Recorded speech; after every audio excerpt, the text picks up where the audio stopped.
एक बहुत ही important topic के ऊपर जिसका नाम है काउंटिंग ऑफ अ फंक्शन। तो आप लोग हेडिंग लिखिए काउंटिंग ऑफ अ फंक्शन। तो बेसिकली मैं इसमें आपको क्या सिखाऊंगा कि मान लीजिए कि आपके पास एक नॉन एम्प्टी सेट ए है और दूसरा नॉन एम्प्टी सेट बी है। इस सेट ए से इस सेट बी में आपको एक फंक्शन डिफाइन करना है और उसके बाद आपको ये बताना है कि टोटल कितने टाइप के फंक्शंस बन सकते हैं। बेसिकली ये चीज को डिस्कस करेंगे। इसमें भी आपसे वैरायटी ऑफ प्रॉब्लम पूछा जाएगा। पहले तो आपसे सीधा सीधा ये पूछा जाएगा सेट ए से सेट बी में फंक्शन डिफाइंड हो रहा है, तो आप हमें ये बताओ कि टोटल कितने फंक्शंस बनेंगे। इसी में आपसे ऐसा भी पूछा जा सकता है कुछ कंडीशन के अंडर बताओ कि ये टोटल कितने फंक्शंस होंगे, टोटल वन वन फंक्शंस बताओ, वन टू फंक्शंस कितने होंगे। ये सारी टाइप की प्रॉब्लम आपसे पूछे जाते हैं इस टॉपिक के अंतर्गत।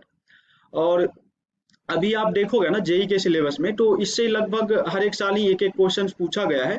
वो भी बहुत ही अच्छी लेवल की प्रॉब्लम पूछा जाता है।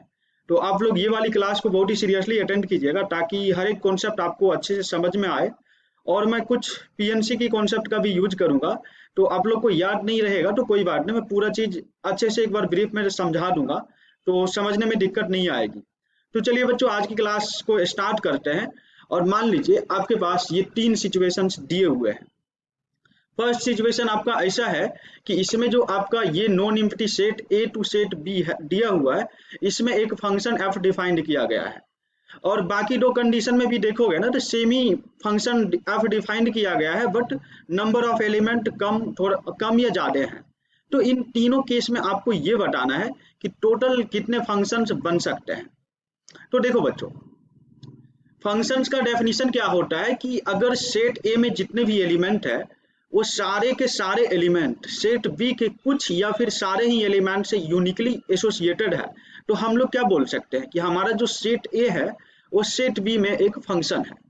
तो इस तरह से आपको इसको इसके साथ या मतलब कैसे भी करके आपको मैपिंग बनाना है जो हमारी फंक्शन की कंडीशन को फुलफिल करे। और उसके बाद आपको ये बताना है कि इस केस में टोटल कितने फंक्शंस बनेंगे। तो देखो, मैं चाहूंगा तो सीधा सीधा आपको फॉर्मूला लिखा सकता हूँ, बट फॉर्मूला आपको एग्जाम में हमेशा याद नहीं रहता है या फिर कंफ्यूजन होता है कि m पहले था या n ऊपर उसके पावर में था। इसलिए मैं यहाँ पे क्या करता हूँ ना, आपको सीधा कॉन्सेप्ट समझाता हूँ, फिर इसकी हेल्प से आप लोग फॉर्मूला खुद ड्राइव कर लोगे। तो देखो, इसके पीछे का लॉजिक क्या है, ये जो मैं तीन डायग्राम आपको दिखा रहा हूँ, इसको एक्चुअली मैं पीएनसी से रिलेट करना चाह रहा हूँ। आप ऐसा समझ लो कि आपके पास, अगर मैं इसके लिए बात करूं तो यहाँ पे क्या है, तीन एलिमेंट सेट ए में है और तीन ही एलिमेंट सेट बी में है। तो मैं सेट बी की एलिमेंट को क्या मान लेता हूँ, वो लेटर बॉक्स वाला प्रॉब्लम से रिलेट करता हूँ। तो मैं मान लेता हूँ कि हमारा जो सेट बी है ना, इसको मैं कुछ इस तरह से रिप्रेजेंट करता हूँ कि अपने पास तीन लेटर बॉक्स है और अपने पास तीन लेटर है। लेटर को मैं L1, L2 और L3 से लिख रहा हूँ। ये बेसिकली सेट ए को एलिमेंट को मैंने रिप्रेजेंट किया है। तो अभी अपने पास क्या है कि विदाउट एनी रेस्ट्रिक्शन हम लोगों को ये बोला गया है कि इस तीनों लेटर को इस तीन लेटर बॉक्स में आप पोस्ट करो। तो देखो, मैंने पीएनसी में क्या सिखाया था कि यहाँ पे कोई कंडीशंस नहीं दिया हुआ है। मतलब इस लेटर को पोस्ट करने का क्या तरीका है, हम इसको बॉक्स 1 में पोस्ट कर सकते हैं या फिर बॉक्स 2 में भी रख सकते हैं या फिर इसको बॉक्स 3 में भी रख सकते हैं। तो इसको रखने का तीन तरीका है और कोई रेस्ट्रिक्शन नहीं दिया हुआ है। मतलब हमारा लेटर 2 क्या है, इस बॉक्स 1 में भी जा सकता है, 2 में भी जा सकता है, 3 में भी जा सकता है। मतलब इस पे भी अगेन तीन कंडीशंस, मतलब इसका भी टोटल तीन तरीका होगा। इसी प्रकार मैं सेट बी की बात, मतलब इसकी बात करूं तो यहाँ पे फिर से तीन वेज हो जाएगा। और टोटल नंबर ऑफ वेज की बात करूं तो ये क्या हो जाएगा, 3⁻3। मतलब यहाँ से आप ऐसा बोल सकते हो कि हमारा जो सेट ए से सेट बी में टोटल जो फंक्शन होगा ना, वो 3⁻3 बोले तो 27 फंक्शंस होगी। इसी प्रकार मैं इस वाले प्रॉब्लम की बात करूं, आपकी सेकंड को केस को डिस्कस करूं, तो यहाँ पे आपके पास क्या हो जाएगा, फिर से वही तीन लेटर बॉक्स आपके पास रहेंगे। और कितने लेटर अभी हो जाएंगे, अभी टोटल चार लेटर हो जाएंगे क्योंकि यहाँ पे कितना एलिमेंट है, चार एलिमेंट है। तो इसलिए आपके पास यहाँ पे क्या हो गए, L1, L2, L3 and L4। और इस चारों लेटर को इस तीन लेटर बॉक्स में पोस्ट करना विदाउट एनी रिस्ट्रिक्शन। तो फिर से क्या होगा, L1 को पोस्ट करने का टोटल तीन तरीका होगा, इसको पोस्ट करने का फिर से तीन तरीका, इसको पोस्ट करने का फिर से तीन और इसको भी पोस्ट करने का तीन। ऐसा इसलिए क्योंकि हमारे पास कोई रिस्ट्रिक्शन नहीं है। मैं चाहूँ तो एक ही लेटर बॉक्स में सारे के सारे लेटर डाल सकता हूँ या फिर जिसमें मन करे उसमें डाल सकता हूँ, कैसे भी डाल सकता हूँ। इसलिए यहाँ पे कोई रेस्ट्रिक्शन नहीं है। बस ये है कि जितना भी हमारे पास लेटर है उसको पोस्ट करना है, क्योंकि फंक्शंस का भी डेफिनेशन तो यही होता है ना कि हमारा सेट ए में जितने भी एलिमेंट है वो सारे एलिमेंट को सेट बी के किसी न किसी एलिमेंट से यूनिकली एसोसिएट करना है।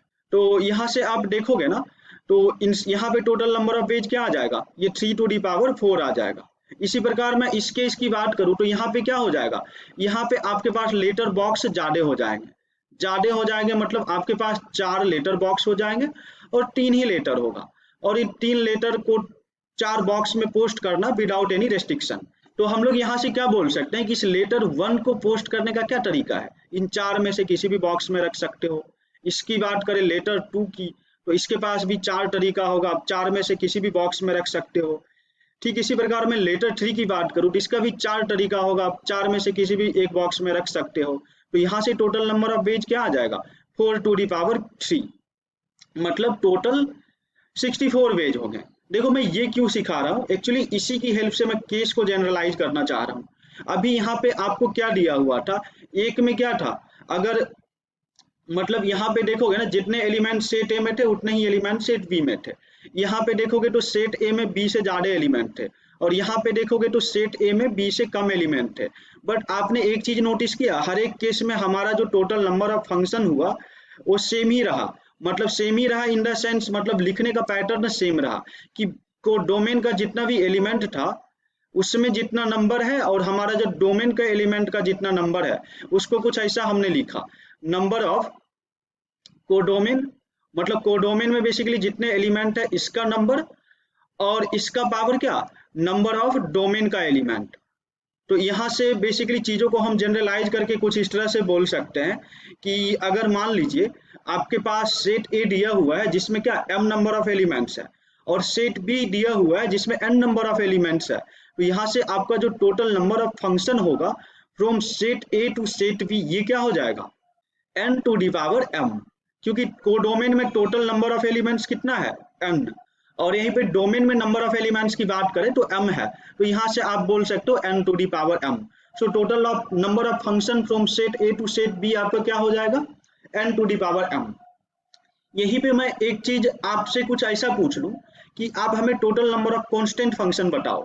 तो देखो बच्चों कांस्टेंट फंक्शन क्या होता है कि जैसे इसको आप कुछ इस तरह से समझ सकते हो, ये मान लीजिए आपका x एक्सिस है और आपका y एक्सिस है, मैंने x एक्सिस के पैरेलल सपोज मतलब y इज इक्वल टू मान लो ये कुछ हमने एक ग्राफ खींच दिया इस टाइप से, तो लाइक यहाँ पे जो भी आप x का इनपुट वैल्यू लोगे ना सारे ही वैल्यू पे आपको सेम ही आउटपुट क्या मिलेगा, ये वाला पॉइंट, मतलब ऐसा बोल सकते हो 0 a, मतलब x का आप कुछ भी वैल्यू रखो आपको y का वैल्यू क्या मिलेगा, a मिलेगा।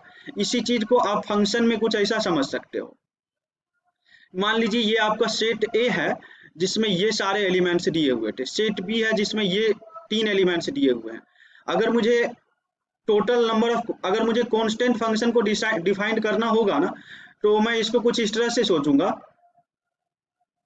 कि देखो अगर ए हमारा मतलब 1 हमारा ए से कनेक्टेड है तो ये 2 रखोगे ना, बेसिकली इनपुट वैल्यू 2 रखोगे तब भी आपको ए मिलेगा, 3 रखोगे तब भी आपको ए ही मिलेगा। या फिर अगर हमारा आउटपुट बी आता 1 पे तो बाकी सारे आउटपुट पे भी आपको, बाकी सारे इनपुट वैल्यू पे भी आपका आउटपुट क्या आता, बी ही आता। या मान लो अगर आपका आउटपुट सी आता तो बाकी सारे जो 1 2 3 है उस पे भी सबका वैल्यू सी ही आता। बेसिकली हमें कांस्टेंट फंक्शंस बनाने के लिए कोडोमेन में जितने भी एलिमेंट्स होते हैं ना उसमें से कोई सा भी एक एलिमेंट चाहिए। तो जैसे यहाँ पे 3 एलिमेंट्स था तो यहाँ पे टोटल 3 कांस्टेंट फंक्शन बनेंगे। इसी को पीएनसी की हेल्प से कहने का ये तरीका होगा कि 3 में से कोई सा भी एक एलिमेंट सेलेक्ट कर लो और उस पर आप कांस्टेंट फंक्शन डिफाइन कर लो। तो उसी तरह मैं इस केस की बात करूँ तो यहाँ पे कितने कांस्टेंट फंक्शन हो गए, देखो यहाँ पे total n number of elements है, तो इसमें से अपने को एक एलिमेंट ही चाहिए कांस्टेंट फंक्शन बनाने के लिए, बट हम इन n में से किसी भी एक एलिमेंट को ले सकते हैं कांस्टेंट फंक्शन को बनाने के लिए। तो हम क्या करेंगे, इस n में से कोई एक एलिमेंट को सेलेक्ट कर लेंगे nc1। So total number of constant function आपका क्या हो जाएगा, ये आपका हो जाएगा nc1 बोले तो n के इक्वल हो जाएगा, और यहाँ से इस केस की बात करें तो 3c1 बोले तो 3 के इक्वल हो जाएगा। तो बेसिकली बच्चों इस तरह से हम लोग टोटल नंबर ऑफ फंक्शंस निकालते हैं।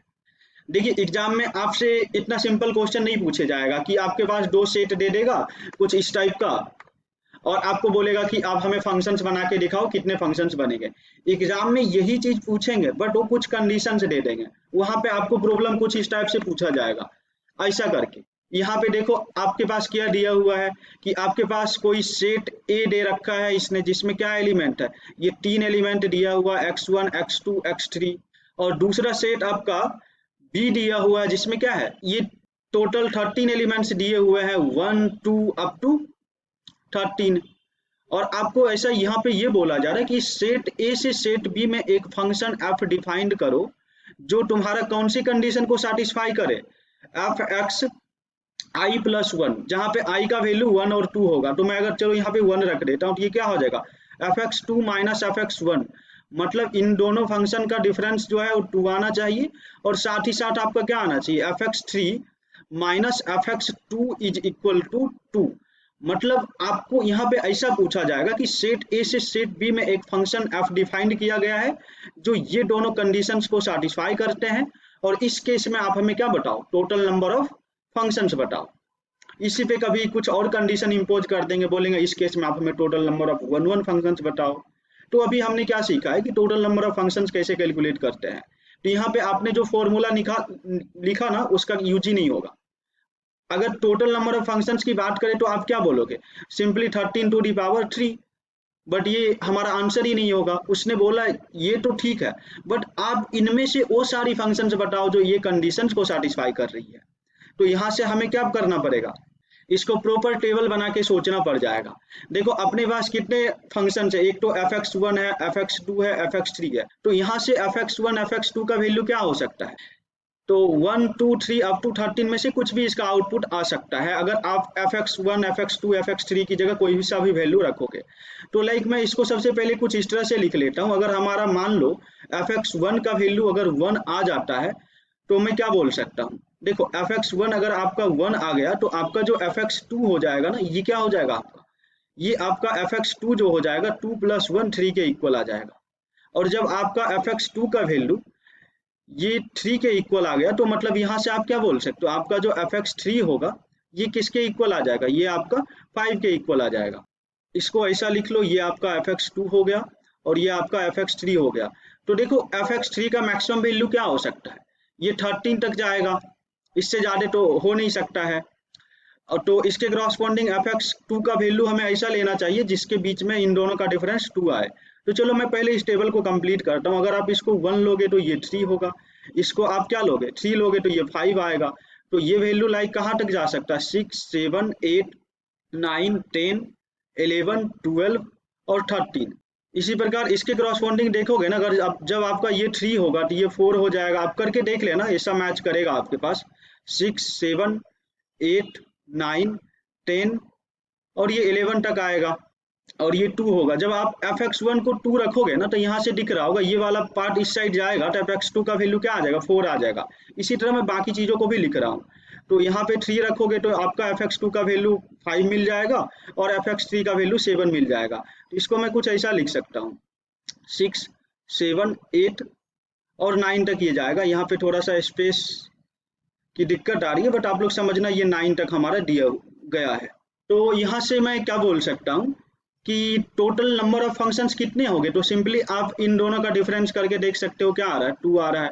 यहाँ से आप इन दोनों का डिफरेंस करके देखोगे तो अगेन 2 आ रहा है। इसी तरह आप इसका भी डिफरेंस करके देखोगे फिर से 2 आ रहा है। आप चाहे तो लेफ्ट साइड वाले एलिमेंट का भी डिफरेंस देख सकते हो। यहाँ से क्या आ रहा है, आपका जो f x two minus f x one है ये भी 2 आ रहा है। इसकी बात करें तो ये भी आ रहा है। मतलब ये सारे केस में ही अपना क्या, ये चीज हमारा जो कंडीशंस दिया हुआ है वो सेटिस्फाई हो रहा है। तो बेसिकली यहाँ से मैं क्या बोल सकता हूँ, ये आपका 1 2 आप काउंट कर लो 3 4 5 6 7 8 9, मतलब टोटल 9 फंक्शंस बन जाएंगे इस कंडीशन के अकॉर्डिंग। आई होप सबको ये वाली प्रॉब्लम समझ में आया होगा। किसी को कुछ दिक्कत है, ये वाली कॉन्सेप्ट समझ में नहीं आया है तो वो डाउट पूछ सकता है, अदरवाइज हम लोग नेक्स्ट प्रॉब्लम को सॉल्व करेंगे। तो हमारा जो अगला प्रॉब्लम है, देखो ये कुछ इस टाइप का है, ये बिल्कुल प्रीवियस प्रॉब्लम के जैसा ही है, तो इसलिए मैं इसको छोड़ रहा हूँ और ये आपको एज ए होमवर्क दे रहा हूँ। हमारा जो कल की लेक्चर होगा उसमें मैं आप लोगों से इसका सोल्यूशन पूछूंगा, तो आप लोग खुद से इसको ट्राई करना। और एक हमारा दूसरा बहुत ही इंपॉर्टेंट प्रॉब्लम है इसको आप लोग ट्राई कीजिए, ये बहुत ही अच्छी वाली प्रॉब्लम है। अगर आप इसको सॉल्व कर पाओगे तो शायद आपसे जो जेई में पूछे जाते हैं वो इससे ज़्यादा डिफिकल्ट नहीं पूछे जाते हैं, तो वो भी आपसे सॉल्व हो जाएगा। तो एक बार आप लोग इसे खुद से ट्राई कीजिए। और ये प्रॉब्लम बिल्कुल प्रीवियस प्रॉब्लम के ही जैसा है, बट इसको मैं एक और मेथड बताऊंगा कि बेसिक मेथड तो है ही जैसा मैंने अभी करके दिखाया, उसके हेल्प से भी इसको सॉल्व कर सकते हैं, बट अपन इसको पीएनसी की हेल्प से भी सॉल्व करेंगे। वहां पे मैं जो आपको बेगर्स मेथड सिखाया था ना पीएनसी में, देखो अभी उसका यूज करके दिखाऊंगा। तो देखो बेसिकली यहाँ पे आपको क्या दे रखा है कि हमारा जो एक फंक्शन इस सेट ए से सेट बी में कुछ इस तरह डिफाइंड किया गया है। इसका एलिमेंट क्या है 1 2 अप टू 6, और ये आपका सेट बी है। तो यहाँ से एक फंक्शन ऐसा कुछ डिफाइंड किया हुआ है जो हमारी ये वाली कंडीशंस को सेटिस्फाई करती है, f1 plus f2 plus f3। तो मतलब यहाँ से हम क्या बोल सकते हैं कि हमारा जो f1 f2 का वैल्यू होगा ना, इन दोनों का सम बेसिकली 3 के जो आउटपुट आएगा, मतलब f3 के जो आउटपुट आएगा उसके इक्वल होगा। और f3 का मैक्सिमम वैल्यू क्या हो सकता है? मैक्सिमम वैल्यू से मतलब मेरा ये है कि हमारा जो एफ एक्स थ्री का जो पॉसिबल वैल्यू होगा ना, देखो इसके क्रॉसपोंडिंग इन सब में से कुछ भी हो सकता है, मतलब वो 6 तक में से कुछ भी हो सकता है। और मान लो दोनों का जो आउटपुट 1 1 अगर आता है तो इस केस में क्या आ जाएगा, इसका जो सम होगा वो 2 आएगा। मतलब हम ऐसा बोल सकते हैं, अगर मान लो ये अपना x है और ये आपका y है, तो यहाँ से हम लोग क्या बोल सकते हैं, हमारा जो x प्लस वाई होगा ना, ये मिनिमम 2 हो सकता है और मैक्सिमम क्या हो सकता है 2 3 4 5 6, इससे ज्यादा नहीं होगा। तो यहाँ से आपको क्या मिल गया कि आपको ऐसा मिल गया x प्लस वाई जो है ये 2 के इक्वल होगा। आपका x प्लस वाई एक बार किसके इक्वल होगा 3 के इक्वल होगा। दूसरा आपका x प्लस वाई जो होगा ये किसके इक्वल होगा 4 के इक्वल। इसी प्रकार मैं इसकी बात करूं तो आपका ये वाला पार्ट x प्लस वाई 5 के इक्वल होगा। इसकी बात करें तो ये क्या हो जाएगा x प्लस वाई जो होगा आपका 6 के इक्वल होगा। और यहाँ पे क्या है एक्स वाई का मिनिमम वैल्यू 1 होगा। तो आप लोगों को याद है मैंने पीएनसी में कुछ ऐसा सिखाया था ना कि मान लो कि x1 plus x2 plus x3 plus up to xn, इन सब का सम अगर n के इक्वल हो और आपसे total number of positive integral solution पूछा जाए तो उसका फॉर्मूला क्या होता था। बेसिकली मैंने गैप मेथड की हेल्प से ये वाला एक्सप्लेनेशन दिया था, तो अभी मैं पूरा चीज़ों को एक्सप्लेन नहीं कर रहा हूँ, बस थोड़ा सा याद दिलाना चाह रहा हूँ। तो इसमें अगर मैं आपसे ये पूछता था total number of positive integral solution बताओ, तो इसमें जीरो इंक्लूड नहीं होता था और उसका फॉर्मूला ये होता था n minus one C R minus one. तो यहाँ पे देखोगे ना, तो यहाँ पे क्या है इन दोनों का सम 2 के इक्वल है, तो लाइक यहाँ से इसका सॉल्यूशन क्या आ जाएगा, यहाँ से आ जाएगा 1c1 बोले तो 1। इसी प्रकार यहाँ की इसके क्रॉसपॉन्डिंग बात करूँ तो ये क्या हो जाएगा आपका ये 2c1 हो जाएगा। इसके क्रॉसपॉन्डिंग बात करें तो ये क्या हो जाएगा आपका ये 3c1 हो जाएगा। इसके क्रॉसपॉन्डिंग बात करें तो ये आपका क्या हो जाएगा ये 4c1 हो जाएगा। और मैं इसकी बात करूं तो इसका सॉल्यूशन कितना हो जाएगा, इसका जो होगा 5c1 हो जाएगा। और इन सब का सम लोग है ना तो देखो nc1 n ही होता है। तो यहाँ पे जितना भी सम में 1 1 लगा है बेसिकली मतलब ये क्या हो जाएगा 1 प्लस 2 प्लस 3 प्लस 4 प्लस 5। और इन सब का सम करके देखोगे ना तो कितना 15 के इक्वल आ जाएगा। और अभी हमने किसके किसके कंडीशन को सेटिस्फाई करवाया f1 f2 एंड f3। तो सिर्फ इसकी क्रॉसपॉन्डिंग अपने को 15 नंबर ऑफ सॉल्यूशंस मिल रहे हैं, जबकि हमारा f4 अभी भी बच रहा है। इनके पास क्या चॉइस है, इन 6 में से कोई सा भी आउटपुट दे सकता है, तो इसका टोटल 6 और आउटपुट होंगे। तो मतलब इसके corresponding total number of solutions की क्या हो जाएंगे 15 इंटू 6। मतलब यहाँ पे जो होगा ना टोटल 90 नंबर ऑफ सॉल्यूशंस बनेंगे। यहाँ पे जो होगा टोटल 90 नंबर ऑफ फंक्शंस बनेंगे इस केस में। तो ये वाली जो प्रॉब्लम का सॉल्यूशन हो जाएगा ना टोटल 90 नंबर ऑफ फंक्शंस होंगे अगर मैं इस मेथड से सॉल्व करूं तो। और अभी आपको एक और मेथड बताया था मैनुअली काउंट करके, तो आप उससे सॉल्व करोगे ना तो उससे भी हो जाएगा। आई होप आपको ये चीज समझ में आ रही होगी। अगर आप पिछले वाले मेथड से इसको सॉल्व करने की ट्राई करोगे ना तो ये कुछ ऐसा आ जाएगा आपका f1 क्या हो जाएगा, देखो जब आप इसको 1 रखोगे और f2 को भी 1 रखोगे तो यहाँ से क्या होगा एक ही केस होगा। और ऐसा हमने f1 f2 f3 के क्रॉसपॉन्डिंग सोचा तो यहाँ से एक सॉल्यूशन आएगा, बट ऐसा हमारा 6 केस बन सकता है, इसलिए टोटल कितना फंक्शन आ जाएगा इस टाइप का 6 आ जाएगा। अगर मैं f1 की वैल्यू 1 लूँ, मतलब ऐसा भी तो हम लोग सोच सकते थे ना f1 f2 फिर से वही टेबल बना के और यहाँ पे क्या f3। तो अगर मैं इसको वन वन लेता तो ऐसा एक ही केस होता, तो इसलिए मैंने इसको तो यहाँ पे लिख दिया। अब मान लो अगर आपका ये 2 होता, ये 1 होता, या ये 1 होता, ये 2 होता, तब भी हमारा क्या 3 आ जाता इन दोनों का सम। तो इसके क्रॉसपोंडिंग कितना केस बन रहा है 2। तो यहाँ से इसकी बात करोगे तो 2 इंटू 6 लिखोगे तो यहाँ से 12 फंक्शन बनेंगे। इसी प्रकार मैं अगर इसका सम ये लेता, मतलब F1 plus F2 plus F3 जो 4 के इक्वल आता, उस केस में क्या होता, उस केस में आपका एक और एक्स्ट्रा केस बन जाता, 3 केस बन जाता। तो यहाँ से आप लिखते 3 इंटू 6। इसकी बात करते तो यहाँ से क्या हो जाता, आपका 4 केस बन जाता 4 इंटू 6। और इसकी बात करते तो 5 केस बन जाता 5 इंटू 6। और इन सब का सम करके देखोगे ना, अगेन ये 90 के इक्वल होगा। तो ये भी एक तरीका हो गया। आई होप आपको ये वाली कॉन्सेप्ट तो बहुत ही अच्छी तरह से समझ में आ गया होगा कि जब आपके पास एक सेट ए और दूसरा सेट बी दिया हुआ हो और टोटल नंबर ऑफ फंक्शन पूछा जाए, तो सिंपली आप कुछ इस तरह से उसको बता सकते हो। एक तो सीधा सीधा फॉर्मूला अप्लाई कर सकते हो, और जब कुछ कंडीशन दिया हुआ रहे तो उसको आप कुछ इस तरह से सॉल्व कर सकते हो। ये वाली प्रॉब्लम का सॉल्यूशन और ये वाली टाइप तो सबको क्लियर हो रहा होगा। फिर भी किसी को कुछ डाउट है तो आप पूछ सकते हो मेरे से। अदरवाइज अपन नेक्स्ट टॉपिक को स्टार्ट करेंगे, जो आज की क्लास का मेन इंपॉर्टेंट टॉपिक है। तो बेसिकली आपका जो अगला टॉपिक है वो ये कुछ ऐसा है कि आपको मैं सबसे पहले थोड़ा सा बेसिक इंफॉर्मेशन दे देता हूँ। वैसे ऑलरेडी मैं प्रीवियस क्लास में ये सारी चीज़ डिस्कस कर चुका हूँ कि हमारा जो फंक्शन 1 1 होता है उसको इंजेक्टिव भी बोलते हैं, और मेनी वन का कोई स्पेशल नाम नहीं होता है। और हमारा जो मेनी वन टू फंक्शंस होता है तो उसको हम लोग क्या बोलते हैं, सर्जेक्टिव फंक्शंस बोलते हैं, और उसका कोई स्पेशल नाम नहीं होता है इनटू फंक्शन के केस में। तो यहाँ पे मैं बेसिकली यही चीज बताना चाह रहा हूँ कि हमारा जो 1 1 होता है इसको इंजेक्टिव बोलते हैं। इसमें जब आप मेनी वन फंक्शंस को जोड़ दोगे ना, तो हमारा टोटल नंबर ऑफ फंक्शंस आ जाएगा। ऐसा क्यों? क्योंकि जो फंक्शन हमारा 1 1 नहीं होगा ना, वो डेफिनेटली मेनी वन होगा, इसलिए इन दोनों का सम हमें टोटल फंक्शन आ जाता है। और जो फंक्शन हमारा ऑन टू नहीं होगा, मतलब वो इनटू इनटू फंक्शन होगा, इसलिए इसका सम क्या आ जाता है, टोटल फंक्शन के इक्वल आ जाता है। और यहाँ पे मैं एक चीज और बताना चाहूंगा। सो बेसिकली मैं आपको ये बताना चाह रहा हूँ, जब हमारा फंक्शन 1 1 हो और ऑन टू हो, तो इस केस में क्या होता है, इसको हम लोग बाइजेक्शन फंक्शन बोलते हैं। क्या बोलते हैं? बाइजेक्शन। इसको अभी मैं यूज करूंगा प्रॉब्लम को सॉल्व करते टाइम। तो ये कुछ बेसिक इन्फॉर्मेशन था। आइए अपन फिर से एक बहुत ही इंपॉर्टेंट कॉन्सेप्ट को सीखते हैं। तो हमारा जो अगला कॉन्सेप्ट है ये कुछ इस तरह से है कि हम लोग टोटल नंबर ऑफ 1 1 फंक्शन कैसे काउंट करेंगे। तो इसके लिए फिर से आपके पास वही 3 डिफरेंट सिचुएशन है, और अपने को क्या बताना है कि इस सेट ए से सेट बी में टोटल कितने 1 1 फंक्शंस बनेंगे। तो इसके लिए अगेन मैं बेसिक वाला पीएनसी का यूज करूंगा। इसको आप कुछ ऐसा समझ सकते हो कि हमारे पास 3 पर्सन्स हैं और हमारे पास 3 चेयर हैं, और इन तीनों पर्सन को इस 3 चेयर पे बिठाना है। तो एक चेयर पे कोई 2 लोग तो बैठेगा नहीं।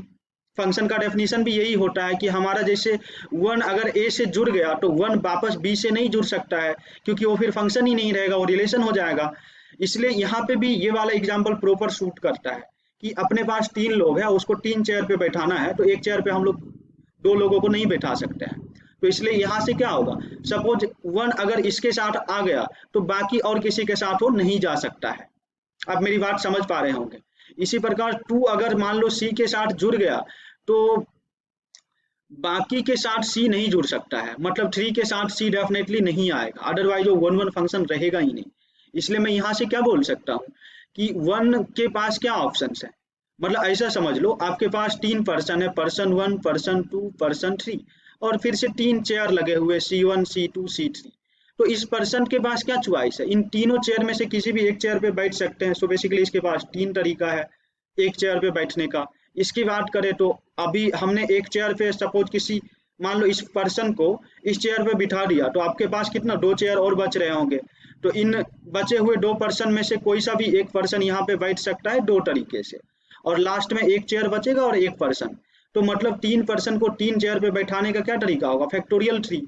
तो इस केस में भी हम क्या बोल सकते हैं, हमारे पास ये 3 एलिमेंट है और इनको इधर के 3 एलिमेंट से कनेक्ट करना है, बट यूनिकली कनेक्शन होना चाहिए। और सपोज 1 जिस एलिमेंट से कनेक्ट हो गया, बाकी बचा हुआ एलिमेंट 2 3 जो होगा उससे कनेक्ट नहीं होना चाहिए। तो ऐसे टोटल जो हो गए वो फैक्टोरियल 3 हो गए, मतलब यहाँ से टोटल 6 1 1 फंक्शंस बनेंगे। वहीं पे मैं इस केस की बात करूं तो यहाँ पे क्या है, आपका 4 एक एक्स्ट्रा है।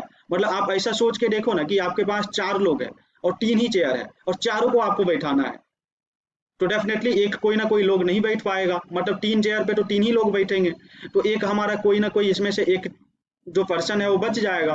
तो इसको मैं फंक्शंस की लैंग्वेज में बोलूँ तो यहाँ पे क्या बोल सकते हैं, अपने पास 4 एलिमेंट था और हमारा एक एलिमेंट किसी एक से यूनिकली कनेक्ट नहीं हो रहा है, तो कोई ना कोई एक एलिमेंट बच जा रहा है। और आपको मैंने स्टार्टिंग में ही बोला था, सेट ए में जितने भी एलिमेंट होते हैं वो सारे के सारे एलिमेंट सेट बी के कुछ या फिर सारे एलिमेंट से जुड़े हुए होने चाहिए यूनिकली, तभी वो हमारा फंक्शंस होता है। तो यहाँ पे तो एक एलिमेंट ही बच रहा है, इसलिए ये क्या होगा, ये फंक्शन ही नहीं होगा। तो इस केस में क्या होगा, आपका जीरो फंक्शंस होगा। देखो फंक्शन तो बन सकता है बट वन वन फंक्शन अपना जीरो होगा, क्योंकि अगर मान लो इसको आपने ऐसा कनेक्ट कर दिया, इसको आपने ऐसा कनेक्ट कर दिया और इसको ऐसा कनेक्ट कर दिया, तो एक तो एलिमेंट बच जा रहा है। अब जैसे ही किसी न किसी से कनेक्ट करोगे तो हमारा मेनी वन हो जाएगा, और नहीं आप कनेक्ट करते हो, नहीं अगर आप कनेक्ट ही नहीं करते हो तो ये फंक्शन ही नहीं बचता है, इसलिए यहाँ पे क्या हो जाएगा, जीरो फंक्शन। और इस केस की बात करें, यहाँ पे क्या है, आपके पास 3 पर्सन हो जाएंगे और चेयर 4 है, तो आप कैसे बैठाओगे, 4 में से कोई सा भी 3 चेयर सेलेक्ट कर लो और बचे हुए 3 चेयर पे फैक्टोरियल 3 तरीके से 3 पर्सन को बिठा दो, तो ये क्या हो जाएगा, इस केस में total number of one one function हो जाएंगे। आई होप सबको ये चीज़ समझ में आया होगा। अगर आप लोग ये चीज़ समझ पा रहे हो तो आपके पास एक बहुत ही अच्छी लेवल की प्रॉब्लम है, आप लोग इसे ट्राई कर सकते हो। इस टाइप की प्रॉब्लम एक्चुअली जेई में पूछे जाते हैं, तो आप देख पा रहे हो आपसे सीधा सीधा नहीं पूछा जा रहा है, प्रॉब्लम को घुमा के ट्विस्ट करके आपसे पूछा जा रहा है। बट कोई बात नहीं, अगर आप मेरी इंस्ट्रक्शन को पूरी अच्छी तरह से फॉलो करोगे तो आप इस टाइप की प्रॉब्लम भी बहुत ईजिली कर पाओगे। तो ये वाली प्रॉब्लम मैं क्लास के बाद बताऊंगा, मतलब इस एक टॉपिक और पढ़ाने के बाद बताऊंगा। आइए हम लोग सबसे पहले ये डिस्कस कर लेते हैं कि ऑन टू फंक्शंस को कैसे कैलकुलेट करेंगे। तो फिर से अपने पास यही 3 डिफरेंट केसेज दिए हुए रहेंगे। सेट ए से सेट बी में अपने को ऑन टू फंक्शन डिफाइन करना है।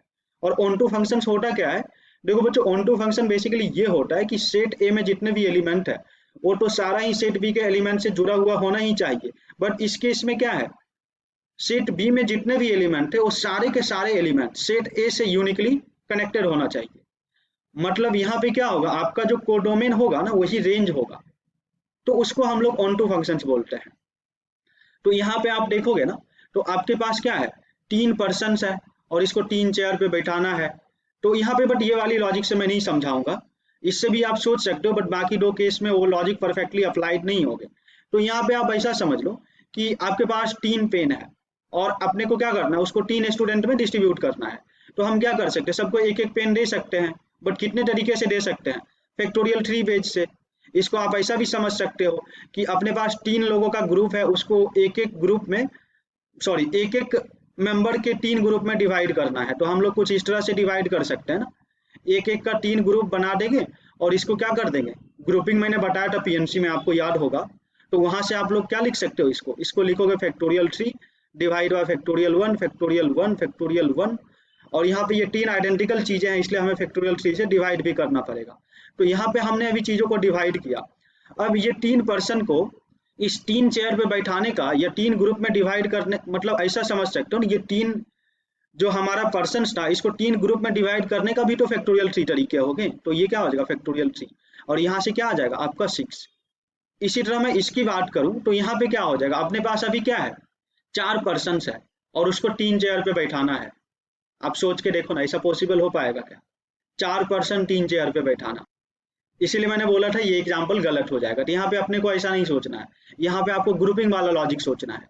ग्रुपिंग वाला लॉजिक में हम लोग को क्या, देखो यहाँ पे क्या होगा कि मतलब हमारा, मतलब पर्सन और चेयर वाला एग्जाम्पल क्यों गलत हो रहा है, यहाँ पे ऑन टू फंक्शंस क्या होता है, मान लो आप इसको ऐसा कनेक्ट कर रहे हो, इसको ऐसा कनेक्ट कर रहे हो, इसको ऐसा कनेक्ट कर रहे हो, तो ये इससे भी कनेक्ट हो सकता है, मतलब 2 और 4 पर सेम आउटपुट आ सकता है, तो ये मेनी वन फंक्शन हो जाएगा। बट चेयर और पर्सन वाला एग्जाम्पल में 1 1 के केस में दे रहा, इसलिए यहाँ पे फिट नहीं बैठ रहा है।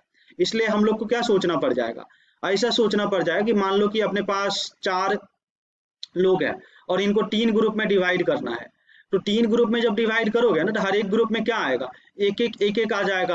अभी भी अपने पास एक लोग बच रहे होंगे, तो इसको इन तीनों में से किसी भी एक ग्रुप में डाल सकते हैं। तो हम क्या करते हैं, इसको इस ग्रुप में डाल देते हैं और तीनों लोगों का हमने एक, मतलब ग्रुप 3 ग्रुप बना दिया। ये इसको आप ऐसा समझ सकते हो कि अपने पास 4 पेन था, और इसको हमने 3 पैकेट में डिस्ट्रीब्यूट कर दिया, अलग अलग पैकेट में, बट एक पैकेट में हमने 2 पेन को रख लिया। और अब अपन क्या करेंगे, इसको 3 बच्चे में तीनों लोगों को दे देंगे। तो यहाँ पे देने का क्या तरीका होगा, फैक्टोरियल 3। बट यहाँ से आप डिवीजन वाला रूल के अकॉर्डिंग इसको लिखोगे ना, तो ये कुछ ऐसा आ जाएगा, फैक्टोरियल 3 डिवाइड बाय फैक्टोरियल 2 और ये फैक्टोरियल 1 का स्क्वायर। तो यहाँ पे तो हमने चीजों को डिस्ट्रीब्यूट किया, और यहाँ पे देखोगे तो क्या है, ये 2 आइडेंटिकल है, इसलिए हमें फैक्टोरियल 2 से डिवाइड भी करना पड़ जाएगा। और इस 3 पैकेट को 3 लोगों में देने का फिर से क्या होगा, फैक्टोरियल 3 बेज। तो यहाँ से आप क्या निकाल सकते हो, टोटल 1 फंक्शंस।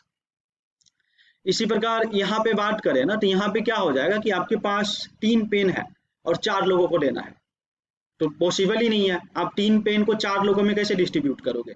या फिर आप ऐसा समझ लो कि आपके पास 3 लोगों का ग्रुप है, अब मैं बोलूंगा इससे 4 टीम बनाओ, मतलब 3 लोगों के 4 ग्रुप में डिवाइड करो, तो ऐसा तो पॉसिबल ही नहीं है।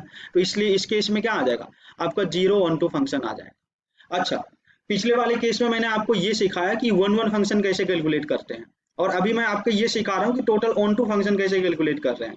तो आप लोग पूछोगे कि सर मेनी वन फंक्शन कैसे कैलकुलेट करेंगे, इनटू फंक्शन कैसे कैलकुलेट करेंगे। तो अभी मैंने आपको सिखाया था ना कि 1 प्लस मेनी वन क्या होता है, टोटल फंक्शन। और टोटल फंक्शन निकालने सबसे पहले ही मैं आपको बता दिया हूँ। तो टोटल फंक्शन में से जब आप 1 फंक्शन को घटा दोगे तो आपको क्या मिलेगा, मेनी वन फंक्शन मिल जाएगा। इसी प्रकार मैं इसकी बात करूं तो आपके पास क्या चांस है कि टोटल ऑन टू फंक्शन आपको निकालने आ ही रहा है और टोटल फंक्शन भी निकालने आ रहा है, तो टोटल में से आप ऑन टू घटा दो, आपको इनटू फंक्शन मिल जाएगा।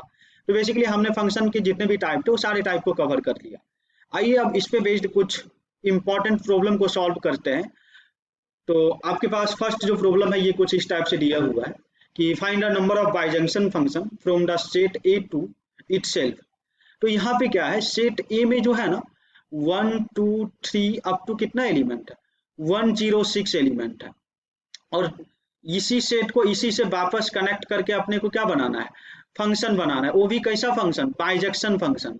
तो बाइजेक्शन फंक्शन बोले तो बाइजेक्शन का मतलब क्या होगा, जो फंक्शन आपका 1 भी हो और ऑन टू भी हो, मतलब इसमें जितने भी एलिमेंट है वो सेट बी के सारे ही एलिमेंट से यूनिकली कनेक्टेड होना चाहिए। मतलब सेट बी में कोई भी एलिमेंट नहीं बचा हुआ होना चाहिए जिसका प्री इमेज ना हो। तो मतलब ये तो वही बात हो गई ना कि अपने पास 106 लोग हैं और उसको 106 चेयर पे बैठाना है, तो उसका क्या हो जाएगा, फैक्टोरियल 106। और यही अपना आंसर हो जाएगा इस केस का। आइए अब आपके पास दूसरा प्रॉब्लम ये कुछ इस टाइप से दिया हुआ, और ये बहुत ही अच्छा प्रॉब्लम है। अगर आप इसको कर लोगे ना तो सारा ही कॉन्सेप्ट ही क्लियर हो जाएगा अभी तक मैंने जो कुछ भी सिखाया है। तो देखो यहाँ पे क्या बोला जा रहा है कि if there are two set A and B, A have 5 element.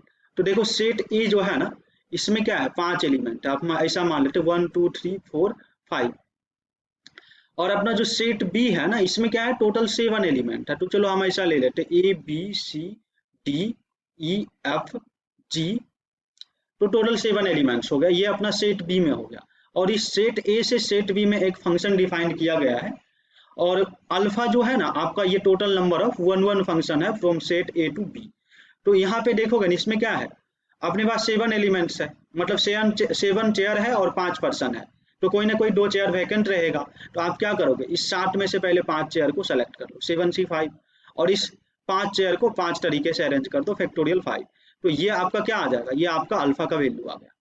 अब दूसरा केस में ऐसा बोला जा रहा है कि आप क्या करो, इस सेट बी से आप सेट ए में फंक्शन डिफाइन करो, और आप मेरे को ये बताओ कि बीटा क्या होगा। तो देखो अभी अभी मैंने सिखाया था ना कि टोटल ऑन टू फंक्शन कैसे निकालते हैं। तो देखो यहाँ पे क्या है, अपने पास 7 लोगों का ग्रुप है, 60 लोग हैं, इसको 5 ग्रुप में डिवाइड करना है।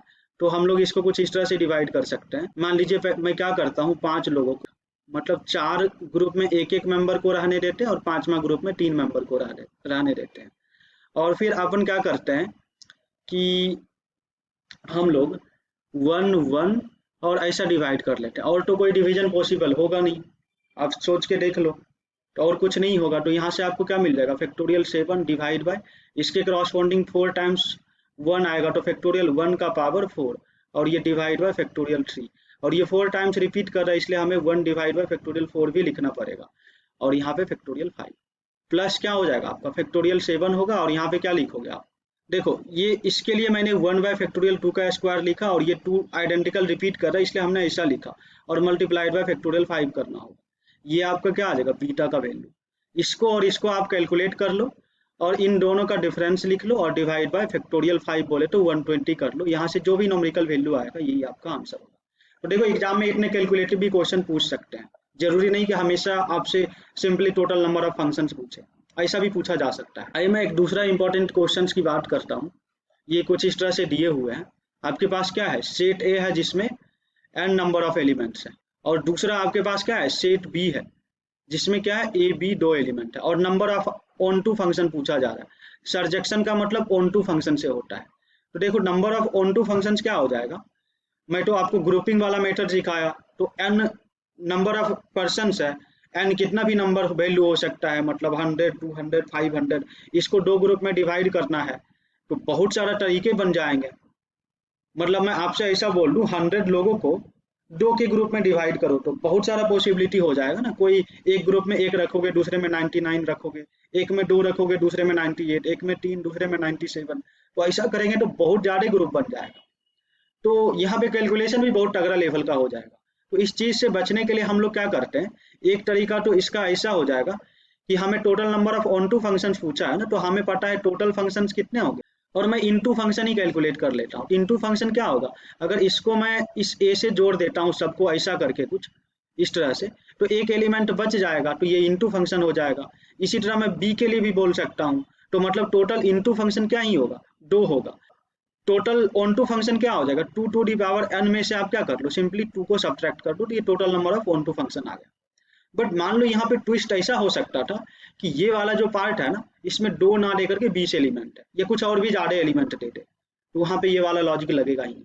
तो उसके लिए एक मेथड होता है principle of inclusion and exclusion, वो जो मैंने पीएनसी में आपको सिखाया था ना, उसका फिर से अभी देखो यूज होगा। इसको आइए एक दूसरा प्रॉब्लम में लगा के देखते हैं, क्योंकि ये बहुत आसान प्रॉब्लम है, ऐसे ही मैनुअली दिख रहा है कि 2 इंटू फंक्शन होगा। तो हमारा जो principle of exclusion and inclusion होता है, ये basically total number of into function देता है, और ये ऑन टू निकालने के लिए हम लोग क्या करेंगे, टोटल में से इंटू घटा देंगे। तो इसको हम लोग कैसे करेंगे, आइए मैं ये वाली एग्जांपल में करके दिखाता हूं।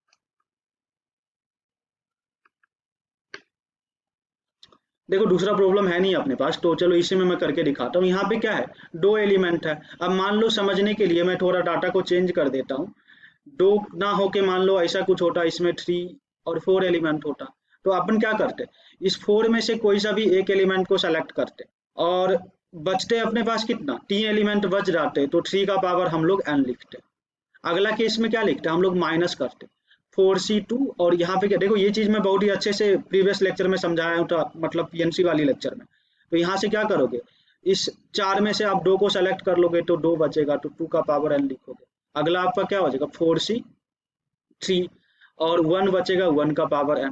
अगला आपका क्या हो जाएगा, -4c4, और कोई एलिमेंट ही नहीं बचेगा, तो मतलब आप क्या लिखोगे, 0 का पावर n। तो ये वाला पार्ट लिखना जरूरी नहीं है, और इस पूरे पार्ट को आप जब सॉल्व कर लोगे ना, यहाँ तक के पार्ट को, तो ये क्या दे देगा आपको, total number of into function. और ऑन टू निकालने के लिए क्या कर लोगे आप, 2 टू दी पावर n माइनस ये वाला पार्ट को सब्ट्रैक्ट कर लोगे, तो आपको क्या आ जाएगा, total number of onto function. तो देखो ये बहुत ही कुछ बेहतरीन कॉन्सेप्ट था, आपको मैंने बहुत ही अच्छी तरह से एक ही वीडियो में शुरू से लेकर लास्ट तक हर एक टाइप, हर एक क्वेश्चंस के पैटर्न को आपको समझा दिया। इसके बाद आप ये वाली टाइप की प्रॉब्लम को ट्राई करोगे ना, तो मुझे नहीं लगता आपको कोई दिक्कत आएगी, सारे ही टाइप का प्रॉब्लम आपसे हो जाएगा। फिर भी आपको कोई दिक्कत आई या कुछ चीज़ समझ में नहीं आए तो आप हमसे डायरेक्टली कॉन्टैक्ट कर सकते हो। तो चलिए मिलते हैं हम लोग नेक्स्ट क्लास में, आज के लिए इतना ही।